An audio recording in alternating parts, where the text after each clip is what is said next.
Alright, welcome back guys. We're going to be starting Module 3 or Chapter 8. Okay, it's the same thing. Module 3 consists of Chapter 8.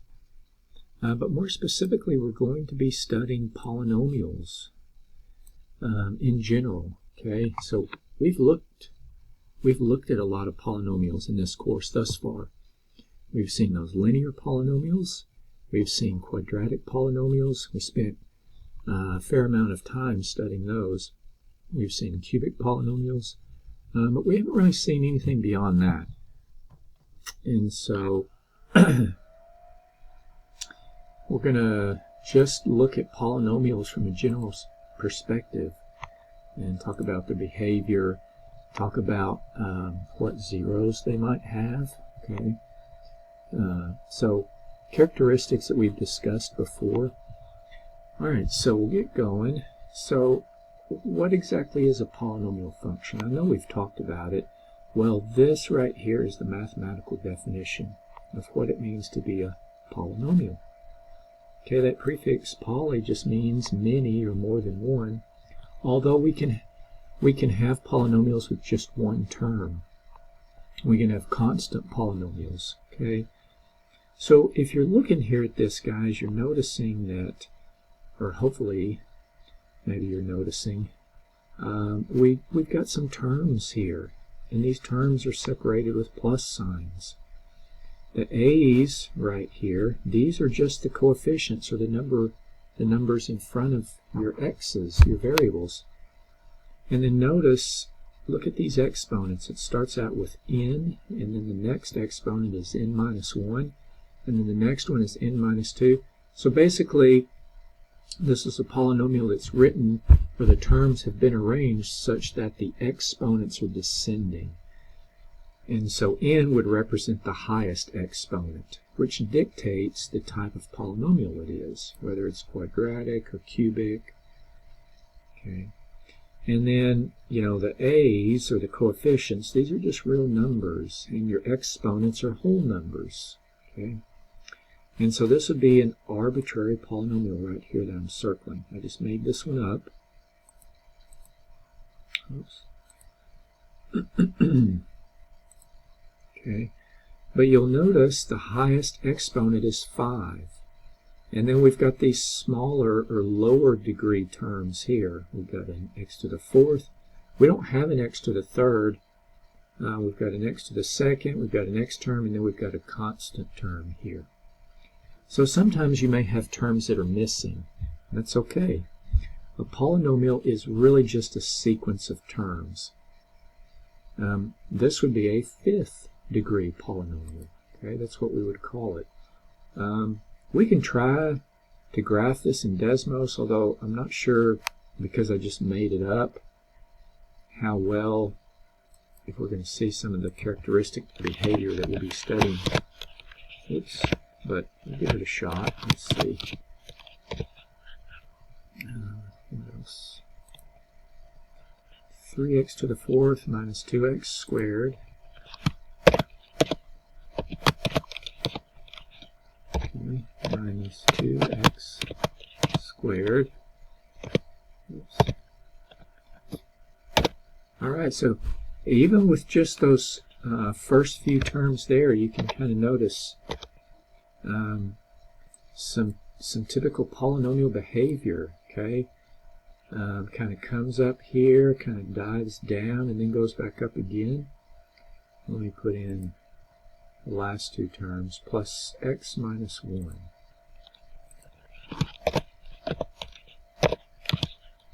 Okay, and so there we have it. This is what that particular polynomial looks like. You can see, at least, I don't know if it crosses the x-axis anywhere else, but it looks like maybe it only crosses in one place. So it only has 1 0 is what we would call it, or 1 root. Okay. You can also see that it crosses the y-axis. Interestingly enough, it appears to be right there at -1. Okay.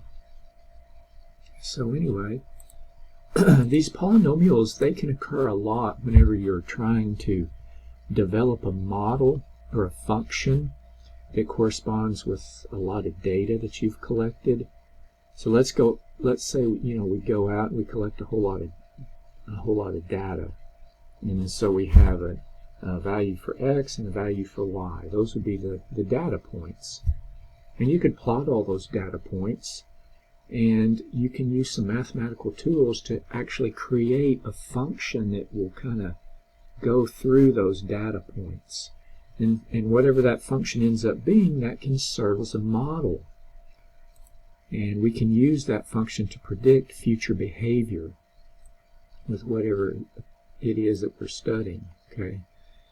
But anyway, so that's kind of the significance or the importance of these polynomials.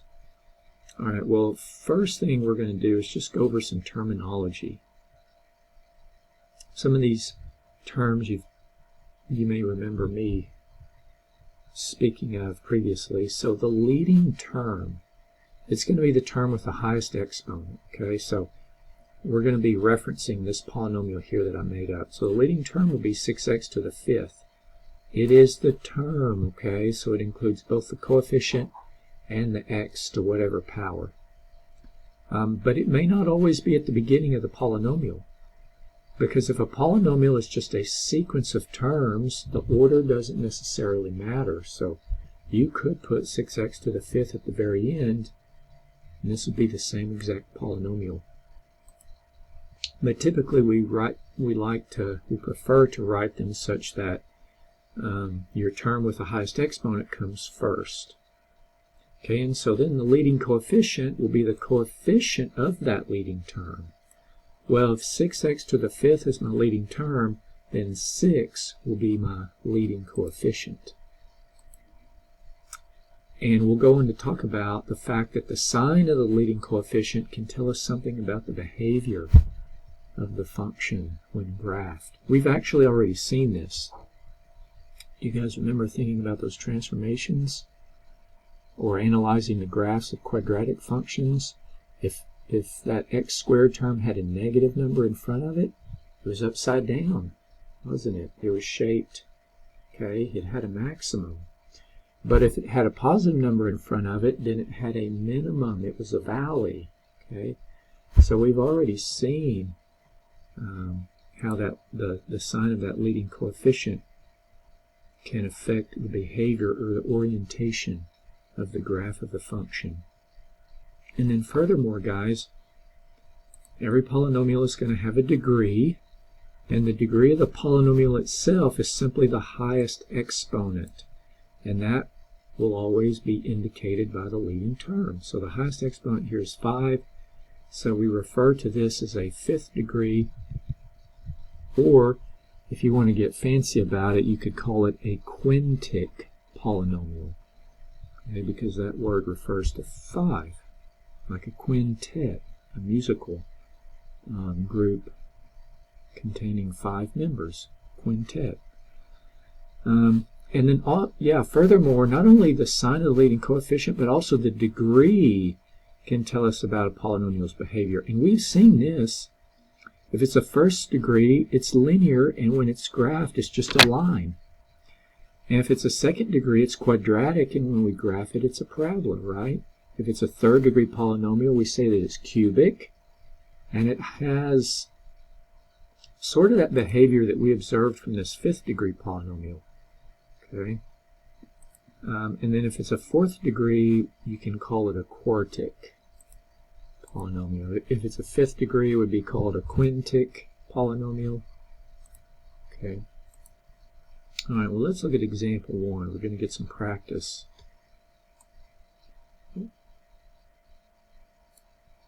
It says determine the leading term, the leading coefficient, and the degree of the polynomial, and then classify it as being either constant, linear, quadratic, cubic, or quartic.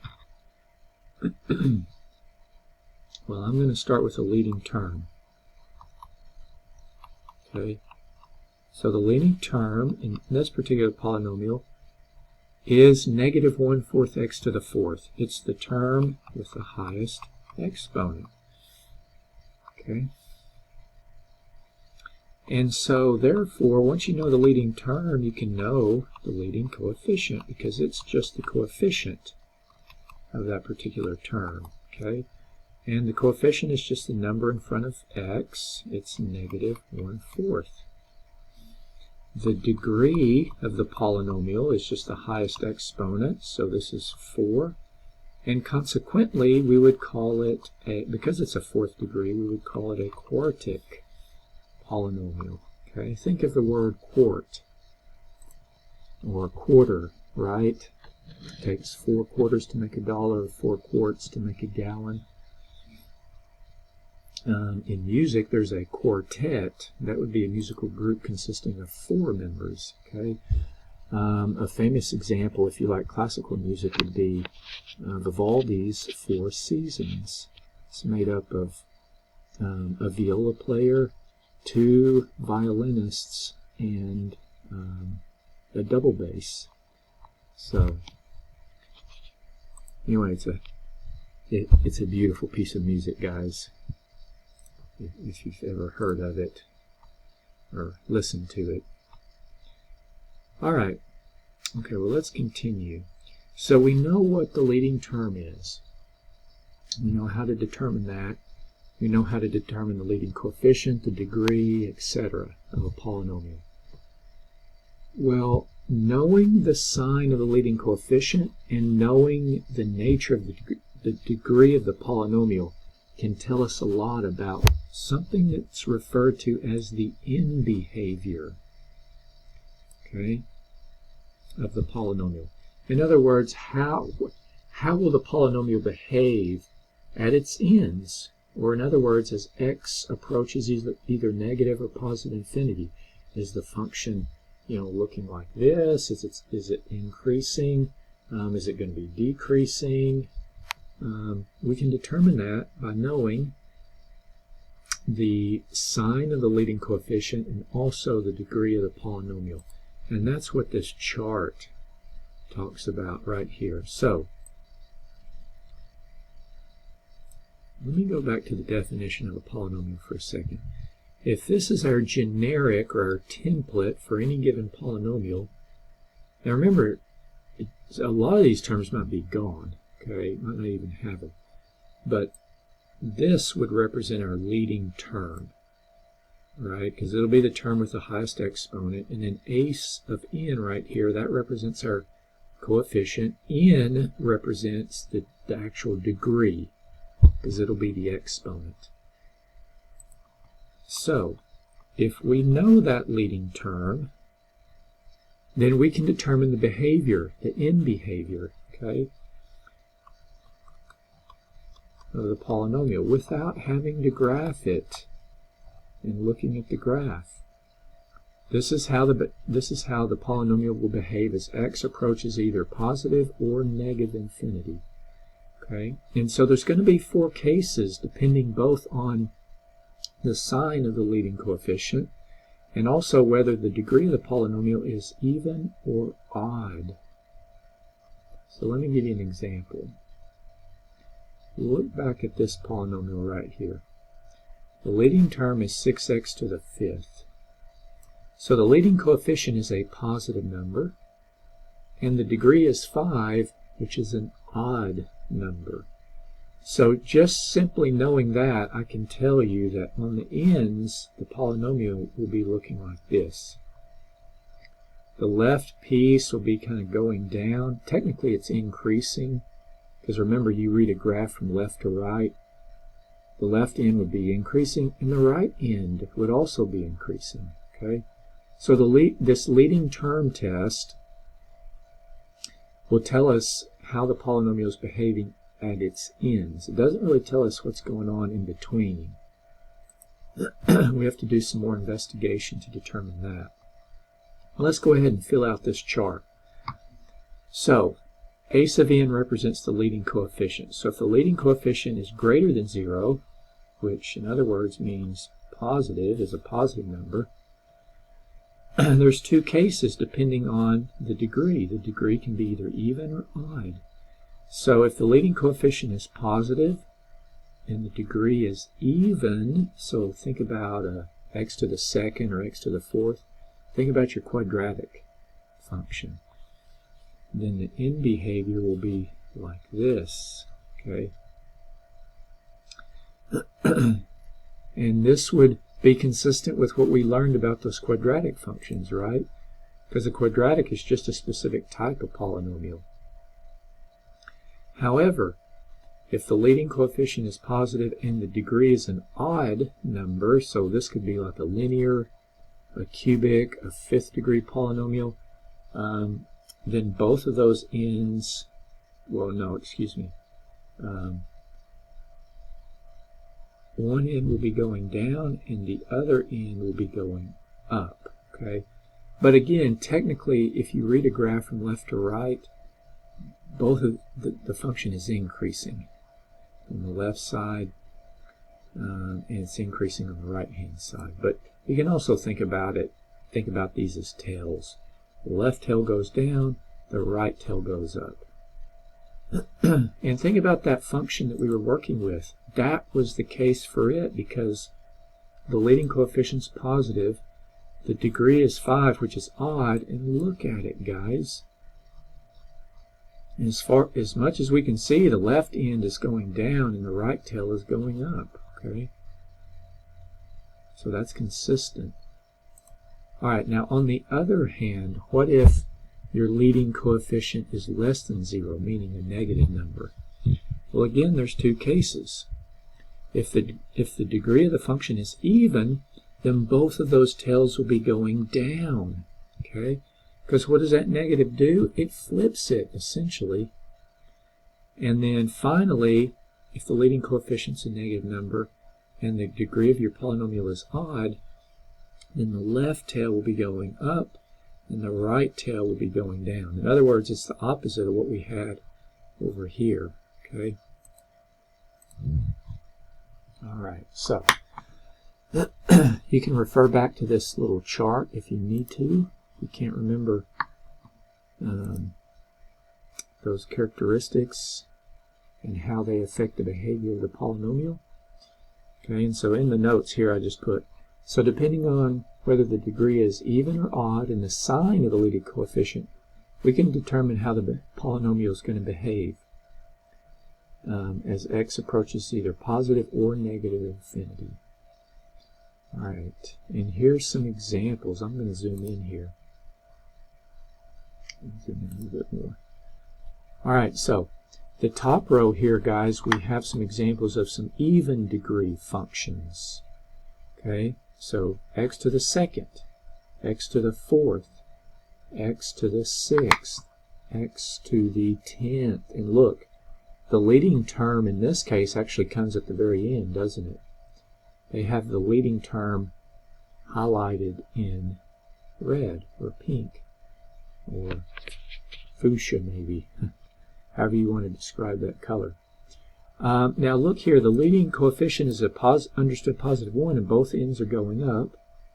Over here the leading coefficient is an understood negative 1 and both ends are going down. Same thing over here, leading coefficient is positive, both ends are going up. Over here the leading coefficient is would be an understood negative 1 right there, and both ends are going down.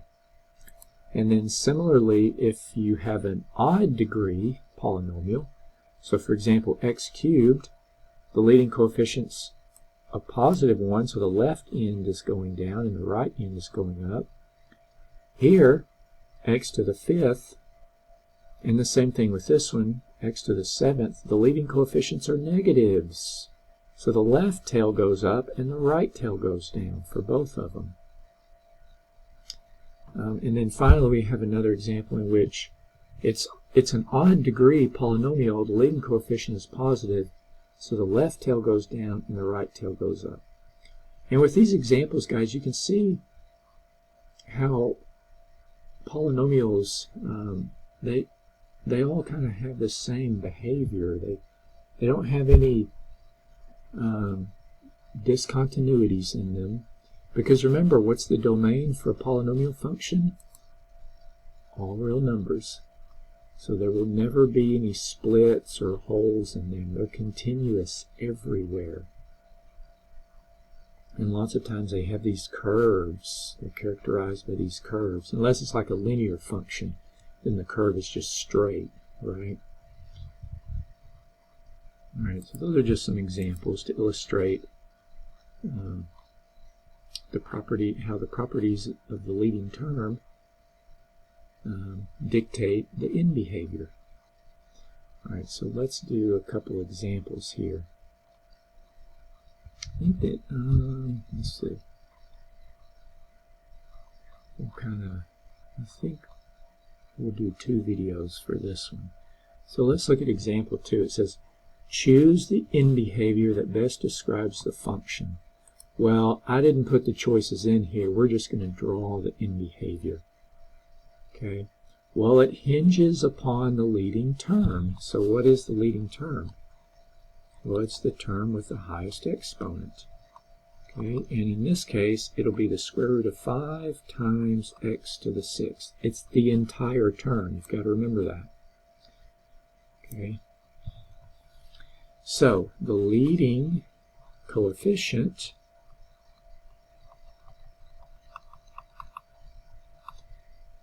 is the square root of 5. Well, that is a positive number. Okay. And then the degree of the polynomial is 6, and 6 is an even number. Okay, so this is an even degree polynomial. If it's even degree, the tails will be doing the same thing. They'll either both be going up or both be going down. And since the leading coefficient is positive, you can look back up here at your chart if you need to. It's even degree, so it'll be one of these two. The leading coefficient is positive, so both tails will be going up. Oops, yeah. Oh, hold on. Okay, I was skipping example 2. Yeah, so the end behavior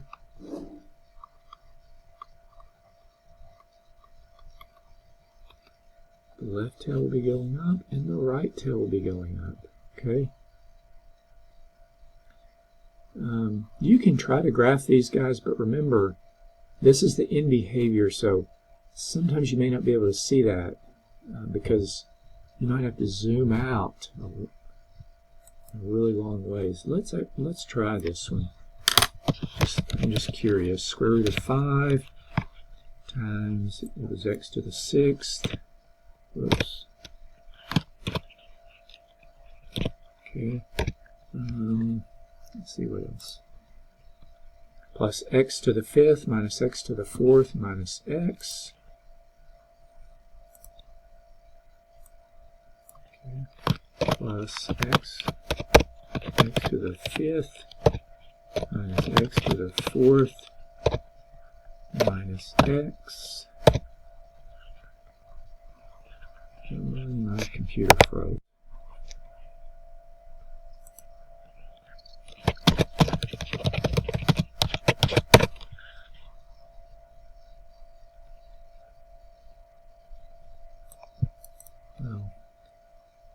It is still frozen. Anyway, plus 7. Okay, plus 7. And notice, we don't even see it. Well, now we're starting to. Okay, if I zoom out. But you can see, you know, if this behavior stays consistent, that the left end is going up and the right end, or tail, however you want to refer to it, is going up as well. Okay. All right, now let's do example 3. I'm a little concerned that my audio might not be working. Okay, well, anyway, example 3 here.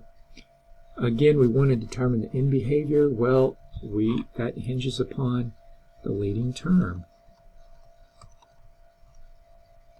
Okay, so in this case, the leading term is not at the beginning. It's actually in the middle, and you got to make sure the sign follows that coefficient. So the leading term is negative 1/4 x to the 5th. And so that means that the leading coefficient, okay, is negative 1/4, which is a negative number. And then the degree is 5. This is a 5th degree polynomial. And 5 is an odd number, okay? So if it's an odd degree polynomial, the tails will be doing opposite things.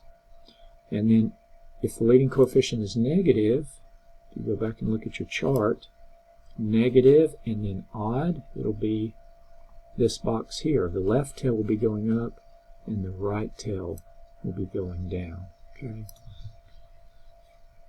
So left tail up and then right tail down. So that will be the end behavior there.